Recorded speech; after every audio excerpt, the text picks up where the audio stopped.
Good evening दोस्तों, आप सभी के लिए। और दोस्तों मुझे उम्मीद है आपकी पढ़ाई जो है दोस्तों अच्छी चल रही होगी, बेहतर चल रही होगी, बेस्ट चल रही होगी। और आप सभी को पता ही है दोस्तों, हमारा जो है टॉपिक चल रहा है प्लांट किंगडम, यानी दोस्तों पादप जगत, जिसमें दोस्तों पादपों से रिलेटेड जो उनका वर्गीकरण है उससे रिलेटेड 2 वीडियो मैं आपके लिए करा चुका हूँ। उसके बाद दोस्तों पादपों में जनन, यानी पादपों में जनन किस प्रकार से होता है उससे रिलेटेड भी मैं वीडियो आपके लिए करा चुका हूँ। पादप आकारिकी, यानी पादप आकारिकी का मतलब है दोस्तों पादपों का जो आकार होता है वो किस प्रकार का होता है, क्या क्या चीज़ें उसमें पाई जाती हैं, क्या क्या उनके कार्य होते हैं, उससे रिलेटेड भी मैं वीडियो आपके लिए करा चुका हूँ। और आज हमारा वीडियो है दोस्तों पादपों के लिए जो खनिज जो होते हैं, पोषक तत्व जो होते हैं, उनसे रिलेटेड हम इस वीडियो में पढ़ने वाले हैं। यानी कितने प्रकार के खनिज होते हैं और हर खनिज का क्या क्या कार्य होता है, ठीक है। और उन खनिजों की वजह से, यानी उन खनिजों की कमी से क्या रोग हो सकते हैं, अधिकता से क्या रोग हो सकते हैं, पादपों में गति किस प्रकार से होती है, उस प्रकार के सारी चीज़ों को हम इस वीडियो में कंप्लीट करने वाले हैं। तो चलिए दोस्तों वीडियो को हम शुरू करते हैं बिना किसी देरी के। और जो स्टूडेंट हमारे चैनल पर पहली बार विजिट करें उनसे मेरा रिक्वेस्ट है कि वीडियो को दोस्तों आपको लास्ट तक देखना है, अपने नोट्स बनाने हैं। और जिन स्टूडेंटों ने अभी तक हमारे चैनल को सब्सक्राइब नहीं किया है उनसे मेरा रिक्वेस्ट है कि चैनल को सब्सक्राइब करके साथ में ऑल वाला बेल आइकन जरूर दबा लें दोस्तों, ताकि मेरी आने वाली हर वीडियो का नोटिफिकेशन सबसे पहले दोस्तों आपके पास पहुंच सके। तो चलिए दोस्तों स्टार्ट करते हैं हम अपने टॉपिक को। और टॉपिक है हमारा दोस्तों पादपों में खनिज पोषण, यानी दोस्तों मिनरल न्यूट्रिशन। तो देखिए दोस्तों, आप सभी को पता है, जो स्टूडेंट पहले पढ़ चुके हैं उन्हें तो पता ही होगा, उनके लिए तो ये समझ लेना कि ये एक प्रकार से रिवाइज वीडियो है और पूरी की पूरी थ्योरी मैं आपके लिए करा रहा हूँ। तो जो स्टूडेंट पहले पढ़ चुके हैं, मेरे पास से नहीं कहीं और से भी पढ़ चुके हैं, तो उनके लिए तो बहुत अच्छा है दोस्तों। अगर वो इस वीडियो को करते हैं, इन वीडियो को करते हैं, तो उनका क्या है दोस्तों, एक प्रकार से जो है उनका जो है कोर्स जो है, जो उन्होंने जो अपना कंटेंट तैयार किया है वो दोबारा से रिवाइज हो जाएगा। लेकिन जो नए स्टूडेंट हैं उनके लिए दोस्तों बहुत इंपॉर्टेंट है, उन्हें अपने नोट्स बनाने, उन नोट्सों को रिवाइज करना है, ठीक है दोस्तों। और जो चीज़ आपको समझ में ना आए तो वीडियो को स्क्रॉल करके दोस्तों आप ज़रूर देखें, ताकि आपको सभी चीज़ें अच्छी तरह से समझ में आ जाएं। तभी आप आगे बढ़ें। जब जिस पॉइंट पर आप कुछ समझ नहीं पा रहे हैं तो उसे पहले अच्छी तरह समझें, फिर आगे बढ़ें, ठीक है दोस्तों। तो चलिए दोस्तों, तो देखिए दोस्तों, हमारे पादप जो होते हैं उनमें कहीं कहीं पर आपको 16 तत्व मिलेंगे, कहीं कहीं पर 17 मिलेंगे। तो इम्पोर्टेंट है कि दोस्तों 16 हैं या 17। तो आपसे अगर क्वेश्चन में पूछा जाए कि हमारे पोषक तत्व, हमारे जो पादप होते हैं उनके लिए कितने पोषक तत्वों की आवश्यकता होती है, तो NCERT के अनुसार दोस्तों 17 पोषक तत्वों की आवश्यकता होती है। तो ये आपको याद रखना है, कितने दोस्तों, 17। और इन्हीं पोषक तत्वों को दोस्तों उनकी आवश्यकता के अनुसार दोस्तों उन्हें नाम भी दिए गए हैं। जैसे दोस्तों आपके होते हैं ना, जैसे बृहद पोषक तत्व, सूक्ष्म पोषक तत्व। बृहद पोषक तत्व जिनकी बहुत ज़्यादा आवश्यकता ना हो, जिनकी बहुत ज़्यादा आवश्यकता हो, और सूक्ष्म पोषक तत्व जिनकी बहुत कम आवश्यकता हो, ठीक है। इस प्रकार से उन तत्वों को नाम भी दिया गया है, उन्हें भी हम डिटेल में पढ़ेंगे, ठीक है दोस्तों। तो चलिए दोस्तों, तो इसमें फर्स्ट पॉइंट आपको याद रखना है कि हमारे जो पौधे, हमारे वातावरण में जितने कोई भी पेड़ पौधा हो, कोई भी वृक्ष हो, कोई भी पौधा हो, चाहे आपकी फसल ही क्यों ना हो, तो उस फसल के लिए भी दोस्तों कुल 17 अनिवार्य तत्वों की आवश्यकता जो है पड़ती है। यानी इतने तत्वों की जो है खोज की जा चुकी है कि वृक्षों के लिए इतने तत्वों की जो है ज़रूरत पड़ती है। जिसमें निकिल जो है दोस्तों 17वां तत्व है, जो पूछा जा चुका है ये प्रश्न कि तत्वों के लिए अनिवार्य जो 17 तत्व हैं आपके, उनमें से अंतिम तत्व कौन सा है, तो वो है दोस्तों निकिल। इससे पूर्व अनिवार्य तत्व की संख्या 16 थी, लेकिन प्रेजेंट में कितनी है दोस्तों, 17। तो ये चीज़ें आपको याद रखनी है। अब चलिए दोस्तों आगे हम समझते हैं कि मृदा से अवशोषित खनिज तत्व जो होते हैं पादप कोशिका रस में हाइड्रोजन आयंस की सांद्रता को प्रभावित करके pH मान को जो है नियंत्रित करते हैं। इनका कार्य क्या होता है दोस्तों, मृदा का जो pH मान होता है उसे नियंत्रित करना, इन पोषक तत्वों का। आपने जब देखा हो दोस्तों, कहीं अगर pH मान ज़्यादा हो तो भूमि जो होती है बंजर हो जाती है, जहाँ pH मान कम हो तो वहाँ पर भी दोस्तों वो फसल उगाने में दिक्कत आती है। तो मृदा की जो पीएच है, पीएच जो होती है उसे दोस्तों ये मेंटेन करके रखते हैं खनिज तत्व जो होते हैं। ठीक है, अब चलिए दोस्तों हम आगे देखते हैं। तो इस प्रकार दोस्तों पादपों के अनिवार्य पोषक तत्व जो होते हैं उन्हें दोस्तों, जो कि 17 होते हैं, उन्हें 2 समूह में बांटा गया है। एक तो बृहद पोषक तत्व, एक होते हैं दोस्तों सूक्ष्म पोषक तत्व। और इन्हीं को दोस्तों हम बहुत आसान भाषा में ट्रिक से दोस्तों मैं आपके लिए समझाने वाला हूँ। ठीक है, यानी आसान भाषा में हम चीज़ों को, इन पोषक तत्वों को हम समझने वाले हैं। तो चलिए दोस्तों देखते हैं, जिसमें सबसे पहले हम पढ़ेंगे बृहद पोषक तत्व, फिर उसके बाद दोस्तों सूक्ष्म पोषक तत्व। तो उससे पहले कुछ इंपॉर्टेंट पॉइंट हैं, इन्हें हम डिस्कस कर लेते हैं। तो देखिए दोस्तों, अनिवार्य पोषक तत्वों में 3 पोषक तत्व बहुत इंपॉर्टेंट हैं, जो वृक्षों के लिए दोस्तों बहुत ही ज़्यादा अनिवार्य होते हैं। जैसे पहला है दोस्तों कार्बन, हाइड्रोजन और ऑक्सीजन। ये अखनिज पोषक तत्व कहते हैं इन्हें हम, क्योंकि दोस्तों इनमें खनिज की कोई मात्रा नहीं होती, इसलिए हम इन्हें क्या कहते हैं दोस्तों, अखनिज पोषक तत्व। यानी दोस्तों ये क्या होता है कि जैसे कि ये प्रकृति में हमारे वायुमंडल में पाए जाते हैं, ना कि पृथ्वी से निकाले जाते हैं। खनिज किसे कहते हैं दोस्तों, जो पृथ्वी से निकाले जाते हैं। और अखनिज जो हमें हमारे वातावरण में एयर के रूप में मिले, या किसी जैसे पानी से मिले, पानी में भी तो एयर होता है, वायुमंडल में मिले। ठीक है, तो वो होते हैं दोस्तों अखनिज पोषक तत्व। अगला पॉइंट आपको याद रखना है, प्राय मृदा में नाइट्रोजन, फास्फोरस और पोटेशियम की कमी रहती है, अतः इन तत्वों को क्या कहते हैं हम दोस्तों, क्रांतिक तत्व। और ये प्रश्न डायरेक्टली पूछे जाते हैं, ये निम्न में से कौन सा क्रांतिक तत्व है, निम्न में से कौन सा अखनिज पोषक तत्व है, तो ये डायरेक्टली पूछे जाते हैं, तो आपको याद रखने हैं। अब चलिए दोस्तों हम आगे देखते हैं। अब दोस्तों आपके बृहद पोषक तत्व थे और सूक्ष्म पोषक तत्व थे, उन्हें हम डिटेल में पढ़ेंगे, ट्रिक के द्वारा समझेंगे। तो आपको अच्छी तरह से ट्रिक्सों को समझना है। अगर फर्स्ट टाइम में आपको याद ना हो तो 1-2 बार जब आप रिवाइज करोगे तो आपको अच्छी तरह से दोस्तों सारी चीज़ें याद हो जाएंगी, ये मेरी गारंटी है।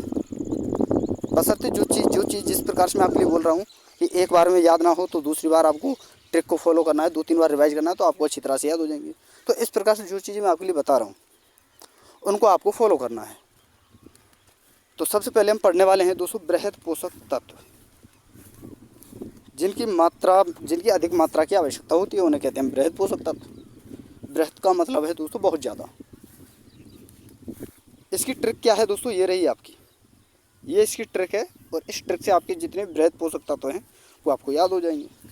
जैसे कि यहाँ पर है दोस्तों, चतुर सिंह ओझा ने पर्वत से कब मांगा कैल्शियम। जैसे आप किसी से शिकायत करने गए, मैं आपके लिए समझा रहा हूँ, जैसे कि दोस्तों हम आपस में बातें करते हैं ना, साधारण भाषा में समझाने की कोशिश कर रहा हूँ। जैसे मान लीजिए आपने किसी की दोस्तों शिकायत किसी टीचर से, मान लीजिए मुझसे आपने शिकायत की कि सर जो चतुर सिंह है ना, उसने कोई पर्वत नाम का व्यक्ति है और उससे क्या है दोस्तों, ये जो है कैल्शियम मांग कर लाया है, और मैंने वो मना किया था कि आपको किसी से कुछ नहीं मांगना है। लेकिन चतुर सिंह ने क्या किया, वो किसी और से मांग लाया। अब आप आए मेरे पास कि सर ऐसा हुआ है कि चतुर सिंह जो है पर्वत के पास गया था और वहाँ से क्या है दोस्तों, सर कैल्शियम मांग कर लाया है। तो ये ट्रिक आपको याद रखनी है कि चतुर सिंह ओझा ने पर्वत से कब मांगा कैल्शियम। फिर मैंने चतुर सिंह से पूछा, क्या चतुर सिंह इधर आओ, आपने वहाँ से कैल्शियम मांगा? वो नहीं मांगा सर। चतुर सिंह ने कहा कि सर वो झूठ बोल रहा है, आप झूठ बोल रहे हो। मैंने वहाँ पर जाके देखा तो वास्तव में ही झूठ था। तो मैंने क्या कहा आपसे कि चतुर सिंह ने कब मांगा पर्वत से कैल्शियम। तो ये ट्रिक आपको याद रखनी है कि चतुर सिंह ने कब मांगा पर्वत से कैल्शियम। चतुर सिंह ओझा ने पर्वत से कब मांगा कैल्शियम। चतुर सिंह ओझा ने पर्वत से कब मांगा कैल्शियम। चतुर को आपको याद रखना है, जो 4 चम्मच जो होती है, च जो होता है CH से मिलकर बना होता है, ओझा से O, ने से N, पर्वत से P, से स, कब से K, मांगा से Mg, सी कैल्शियम से Ca। कैल्शियम का प्रतीक Ca होता है। ठीक है, तो C से आपको याद रखना है दोस्तों कार्बन, H से हाइड्रोजन, O से ऑक्सीजन, N से नाइट्रोजन, P से फास्फोरस, S से सल्फर, K से पोटेशियम, Mg से मैग्नीशियम और Ca से कैल्शियम, जो कि ये इम्पोर्टेंट है। ये सबसे ज़्यादा इनकी आवश्यकता होती है, बाकी तो कम मात्रा में इनकी आवश्यकता होती है, इनकी ज़्यादा इम्पोर्टेंस होती है दोस्तों पादपों के लिए। ठीक है दोस्तों, तो ये आपके थे बृहद पोषक तत्व, और मुझे उम्मीद है आपको याद हो गए होंगे। अब चलिए दोस्तों हम आगे देखते हैं सूक्ष्म पोषक तत्वों के हम बारे में हम पढ़ते हैं। तो सूक्ष्म पोषक तत्व क्या है दोस्तों? जिनकी सूक्ष्म मात्रा में आवश्यकता होती है उन्हें हम कहते हैं सूक्ष्म पोषक तत्व। और इनकी ट्रिक क्या है दोस्तों? फिर कल, ये ट्रिक आपको याद रखनी है कि फिर कल मनमोहन की जिंदगी बस के नीचे कुचल गई। ठीक है दोस्तों, क्या ट्रिक है दोस्तों? फिर कल मनमोहन की जिंदगी बस के नीचे कुचल गई। फिर से Fe, कल से Cl, Mn से मन से Mn, मोहन से MO, और की जिंदगी से Zn, बस से B, और के नीचे से Ni, कुचल से Cu। तो Fe को क्या कहते हैं हम दोस्तों? आयरन, Cl को क्लोरीन, Mn को मैग्नीज, MO को मोलिब्डेनम, Zn को जिंक, B को बोरोन, और आपको यहाँ पर Ni को निकल कहते हैं और Cu को कॉपर कहते हैं। तो ये ट्रिक है दोस्तों, और आप थोड़ा सा दोस्तों मेहनत करोगे तो मैं गारंटी देता हूँ आपको ईजिली ये ट्रिक याद हो जाएंगी। तो ज़्यादा टफ चीज़ नहीं है। ठीक है, अब चलिए दोस्तों हम आगे देखते हैं इन्हीं के बारे में कि किस तत्व की आवश्यकता कहाँ होती है। उन चीज़ों को हम पढ़ने वाले हैं। तो ये कुछ इंपॉर्टेंट पॉइंट हैं, और किस तत्व से कौन सा रोग होता है वो भी हम पढ़ेंगे। तो ये कुछ पॉइंट हैं, ये आपको याद रखने हैं। जिसमें फर्स्ट पॉइंट है दोस्तों, पादपों में रंध्रों के खुलने व बंद होने के लिए जिम्मेदार तत्व क्या है दोस्तों? पोटेशियम। और देखिए दोस्तों, थोड़ी सी क्या है, हवा चल रही है, बहुत तेज़ बरसात हो चुकी है, तो आपको थोड़ी बहुत आवाज़ आ सकती है हवा की सरसराहट की, तो आपको थोड़ा सा मैनेज करके चलना है। बाकी सारी चीज़ें अच्छी हैं। अगर आपको डिस्टर्बेंस हो रहा हो तो दोस्तों आपको एक चीज़ याद रखनी है कि आप यहाँ पर तैयारी करने आए हो, पढ़ने आए हो, ना कि दोस्तों अन्य चीज़ों पर ध्यान देने। ठीक है, तो फर्स्ट पॉइंट आपको याद रखना है कि पादपों में रंध्रों के खुलने बंद होने के लिए किस तत्व की आवश्यकता होती है? पोटेशियम की। अगला पॉइंट आपको याद रखना है कि प्रकाश संश्लेषण की क्रिया में जल अपघटन करने वाले तत्व कौन कौन से हैं दोस्तों? मैग्नीज व क्लोरीन। अगला पॉइंट है दोस्तों, लेग्यूम पादपों अथवा दालों की जड़ों में नाइट्रोजन स्थिरीकरण के लिए तत्व जो है जिम्मेदार, वो है दोस्तों आयरन और मोलिब्डेनम। अगला पॉइंट आपको याद रखना है, पादपों का प्रकाश संश्लेषी वर्णक क्लोरोफिल या पर्णहरित कहलाता है।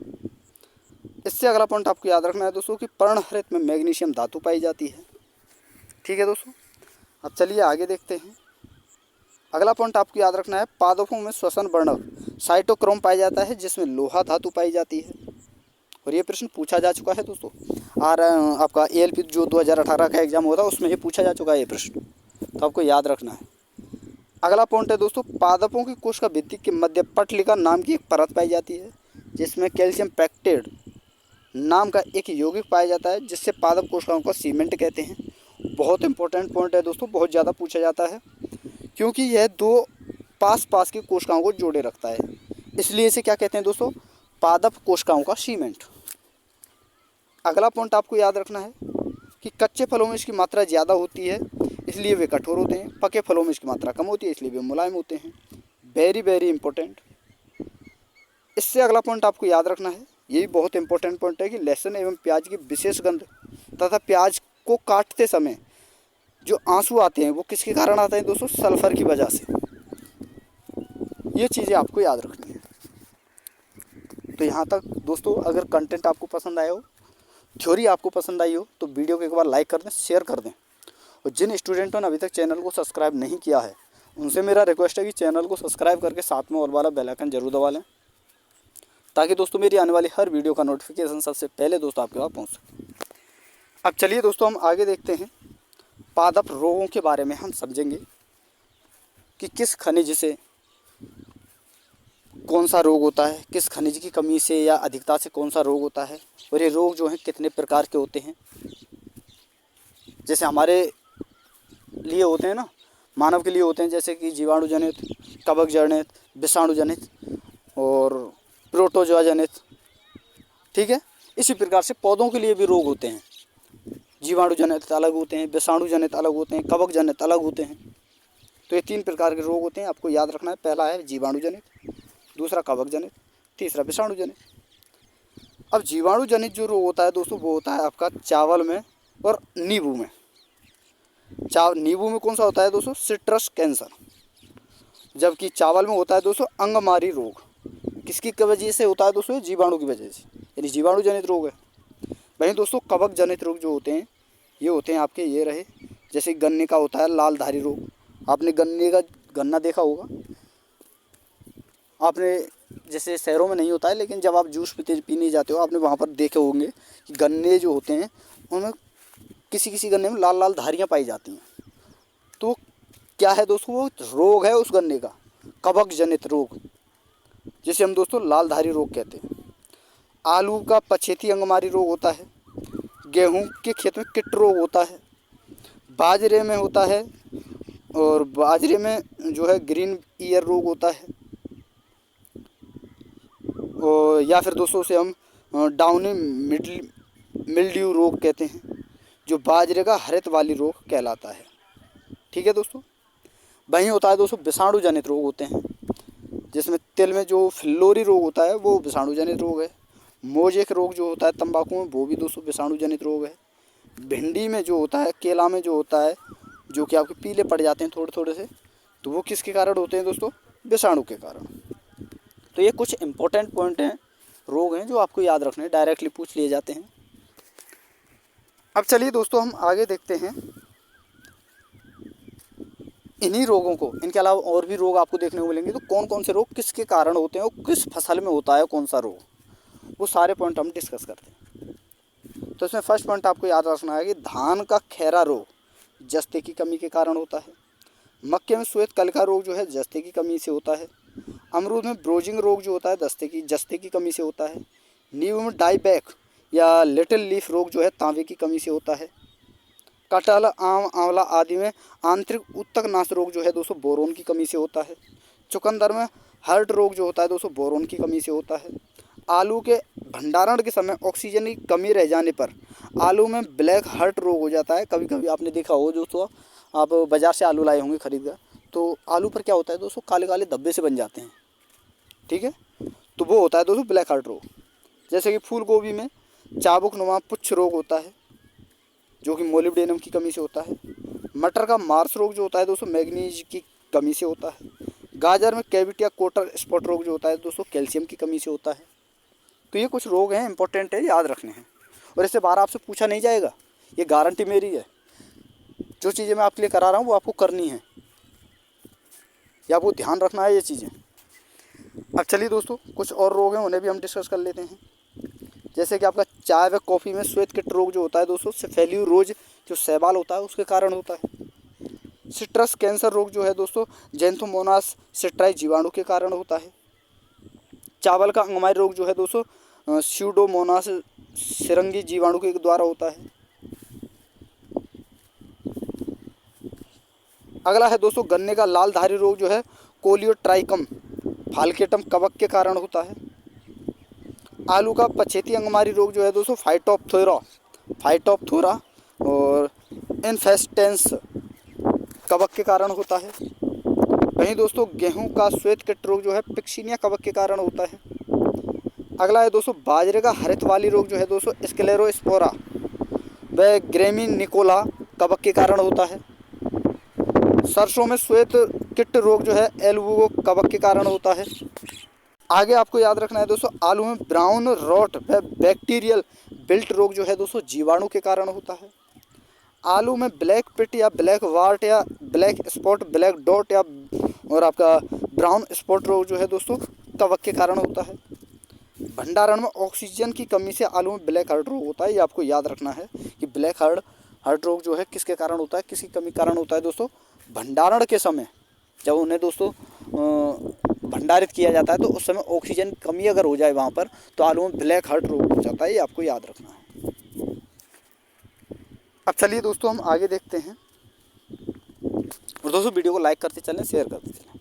अब बात करते हैं दोस्तों हम पादपों के पोषण के बारे में, यानी न्यूट्रिशन इन प्लांट, पादपों में पोषण।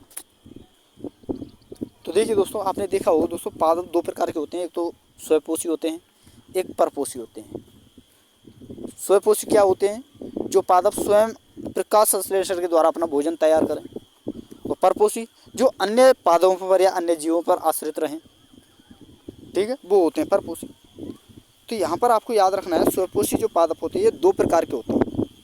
एक तो प्रकाश संश्लेषी पादप, दूसरा है रसायन संश्लेषी पादप।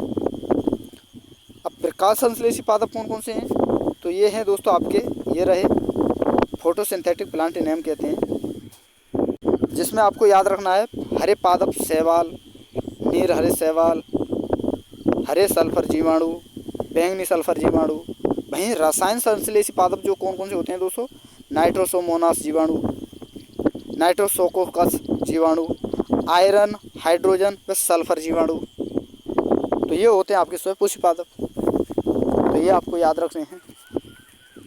अब चलिए दोस्तों आगे हम देखते हैं। तो ये पोषण तत्व हैं, ये पोषण है दोस्तों, ठीक है, तो ये आपको याद रखना है। अब चलिए आगे हम देखते हैं परपोषी पादपों के बारे में हम समझेंगे। स्वयंपोषी मैंने आपके लिए बता दिया, अब समझेंगे दोस्तों हम परपोषी के बारे में। तो परपोषी भी दो, जो परपोषी पादप हैं इन्हें भी दो भागों में बांटा गया है। एक तो परजीवी, एक होते हैं दोस्तों मृतोपजीवी पादप। एक परजीवी पादप, एक मृतोपजीवी पादप। अब परजीवी कौन कौन से हैं दोस्तों? ये चार प्रकार के होते हैं। पूर्ण तना परजीवी जैसे कि अमरवेल होता है, पूर्ण जड़ परजीवी ओरोबैंकिया वेलेनोफोरा, आंशिक तना परजीवी बिस्कम, लॉरेंथस और मसलटोई, आम, नींबू, आंवला। ये आंशिक जड़ परजीवी जैसे चंदन होता है, स्ट्राइगा होता है, ज्वार, गन्ना, ये होते हैं, ये सारे आपके जड़ परजीवी होते हैं। वहीं मृतोपजीवी पादपों की बात करें तो सड़े गले मृत पोषणों, मृत पदार्थों से जो पोषण प्राप्त करते हैं उन्हें कहते हैं दोस्तों मृतोपजीवी पादप, जिसके एग्जाम्पल आपको याद रखने हैं म्यूकस, राइजोपस, पेनिसिलियम आदि। ये क्या है दोस्तों? एक प्रकार से पादप के ही रूप हैं। ये जो फफूंद लगती है ना, आपने कभी देखा हो ब्रेड जो होते हैं, आप बाजार से ब्रेड लाए होंगे खरीद कर, तो वहाँ पर सफ़ेद सफ़ेद से फफूंद सा लग जाता है। आपने अचार के डिब्बे देखे होंगे, रोटियां देखी होंगी, उनमें क्या है सफ़ेद सफ़ेद सा जो रुई नुमा जो होता है ना, सफ़ेद सफ़ेद सा, वो क्या है दोस्तों? राइजोपस है। तो वो क्या है? एक पादप है, पादप यानी कवक आप बोल सकते हैं। परपोषी पादप वो कहलाते हैं, पादप का ही रूप है, लेकिन है क्या दोस्तों? कवक। तो ये चीज़ें आपको याद रखनी है परपोषी पादपों। अब चलिए दोस्तों हम आगे देखते हैं। आगे हम बात करते हैं दोस्तों सहजीवी पोषण के बारे में, जिसमें सहजीवी पोषण है दोस्तों, जैसे एक तो होता है लाइकेन, एक होता है दोस्तों कवकमूल या माइकोराइजा, एक होता है दोस्तों लेग्यूम पादपों की जड़ों में राइजोबियम, एक एजोला टेरिडोफाइट के साथ एनाबीना। ये सहजीवी पोषण है। अब वहीं बात करें हम दोस्तों कीट भक्षण के बारे में, तो डायोनिया जो होता है ये कीट भक्षण पादप होता है, ड्रोसेरा जो है कीट भक्षण पादप होता है, यूट्रिकुलेरिया ये भी कीट भक्षण पादप होता है, और घटपर्णी यानी नेपेंथीज जो होता है दोस्तों ये भी आपका कीट भक्षण पादप होता है। तो ये आपको याद रखना है। अब चलिए आगे और देखते हैं दोस्तों। आगे हम बात करते हैं दोस्तों पादपों की गति के बारे में, ठीक है दोस्तों। किसके बारे में दोस्तों? पादपों की गति के बारे में, जिसमें पहला है दोस्तों चलन गति। अब ये क्या है दोस्तों? तो इसका फर्स्ट पॉइंट आपको याद रखना है कि सामान्यतः एक कोश के जीवों में कोशिकांग गति करते हैं और बहुकोश के जीवों में युग्मक व चल बीजाणु गति करते हैं। तो इस प्रकार से ये तो है दोस्तों चलन गति। एक होती है दोस्तों वक्रण गति, जो कि दो प्रकार की होती है। एक तो अनुवर्तन गति यानी ट्रॉपिक मोशन, एक अनुकुंचन गति यानी नेस्टिक मोशन। तो इन्हीं के बारे में हम आगे पढ़ने वाले हैं। तो चलिए दोस्तों अब देखते हैं, एक एक करके हर पॉइंट को समझते हैं। तो सबसे पहले हम पढ़ेंगे दोस्तों अनुवर्तन गति के एग्जाम्पल, जिसमें पहला है दोस्तों प्रकाशानुवर्तन। तो प्रकाश की दिशा में या प्रकाश की दिशा के विपरीत पादप के जो भाग होते हैं, पादपों के भागों की गति, जैसे तने की गति धनात्मक प्रकाशानुवर्ती होती है। जड़ों की गति जो है दोस्तों वो भी धनात्मक प्रकाशानुवर्ती होती है। सॉरी दोस्तों, ये धनात्मक नहीं होगा, यहाँ पर ऋणात्मक प्रकाशानुवर्ती होती है जड़ों की गति। इसका एग्जाम्पल आपको याद रखना है दोस्तों, सूरजमुखी। आपने देखा हो दोस्तों, सूरजमुखी जो होता है जिस ओर सूर्य निकलता है उसी ओर इसकी दिशा हो जाती है फूल की। इसका जो सूरजमुखी का फूल जो होता है, पुष्प जो होता है, उसका जो फेस है वो किधर हो जाता है, यानी वो किस तरफ मुड़ जाता है, सूर्य की तरफ, सूर्य की रोशनी की तरफ। आगे चलते हैं दोस्तों, अगली गति के बारे में हम पढ़ते हैं। अगली है दोस्तों गुरुत्वानुवर्तन गति। तो तना ऋणात्मक गुरुत्वानुवर्तन होता है, जड़ धनात्मक गुरुत्वानुवर्तन। अगला है दोस्तों जलानुवर्तन गति। तो तना ऋणात्मक जलानुवर्ती, जड़ धनात्मक गुरुत्वानुवर्ती। सॉरी दोस्तों, धनात्मक जलानुवर्ती होगा, यहाँ पर गुरुत्वानुवर्ती नहीं होगा, ये आपको याद रखना है। आगे आपको याद रखना है दोस्तों स्पर्शानुवर्ती। तो बेल में यह गति पाई जाती है स्पर्शानु, जैसे कि आपने देखा हो जितनी बेलें होती हैं ना दोस्तों, जैसे अमर बेल हुआ, आपने खीरे की बेल देखी होगी, लौकी जो होता है उसकी बेल देखी होगी। तो वो क्या है दोस्तों, किसी भी अन्य जैसे पादप हुआ उसका सहारा लेंगी तो उसके सहारे के द्वारा जो है वो आगे बढ़ती चली जाएंगी, उस पूरे पेड़ पर जो है पादप पर वो फैल जाएंगी। तो उन्हें सहारा देना होता है बेलों को। तो बेल में यह गति पाई जाती है, तो वो स्पर्श करते हुए चलती हैं उस पादप को, तो इसलिए उसे कहते हैं हम दोस्तों स्पर्शानुवर्ती गति, स्पर्शानुवर्तन। तो यह गति किस में पाई जाती है दोस्तों, बेल में। अब बात करते हैं दोस्तों अनुकुंचन गति के बारे में। वेरी वेरी इंपॉर्टेंट है, ये लास्ट पॉइंट है आपका। अब अनुकुंचन गति के कुछ एग्जाम्पल आपको याद रखने हैं, जिसमें पहला है दोस्तों कंपानुकुंचन, जिसका एग्जाम्पल है छुई। अगला है तापानुकुंचन, जिसके एग्जाम्पल हैं दोस्तों ट्यूलिप व क्रॉकस। अगला है प्रकाशानुकुंचन, जिसके एग्जाम्पल हैं दोस्तों ऑक्सेलिस व लेग्यूम प्लांट। एक होता है दोस्तों स्पर्शानुकुंचन, जिसका एग्जाम्पल है दोस्तों ड्रोसेरा। ठीक है दोस्तों, तो ये हैं दोस्तों अनुक्रमानुकुंचन, तो ये एग्जाम्पल थे अनुकुंचन गति के एग्जाम्पल। तो दोस्तों यहाँ से बहुत सारी चीज़ें आपको देखने को मिली होंगी, और जो चीज़ें मैंने बताई थी शुरुआत में ही कि किस प्रकार से पौधे गति करते हैं, क्या क्या पोषक तत्वों की आवश्यकता होती है, वो सारी चीज़ें मैंने आपके लिए बता दी हैं। तो दोस्तों वीडियो अगर आपको अच्छा लगा हो तो वीडियो को लाइक कर दें, चैनल को सब्सक्राइब कर लें जिन्होंने अभी तक चैनल को सब्सक्राइब नहीं किया है, और साथ में दोस्तों ऑल वाला बेल आइकन जरूर दबा लेना है, ताकि दोस्तों मेरी आने वाली हर वीडियो का नोटिफिकेशन सबसे पहले दोस्तों आपके पास पहुंच सके। ठीक है दोस्तों, तो यहाँ पर हमारी आज ये वीडियो समाप्त होती है। तो थैंक यू दोस्तों, कल फिर मिलते हैं एक नई वीडियो के साथ।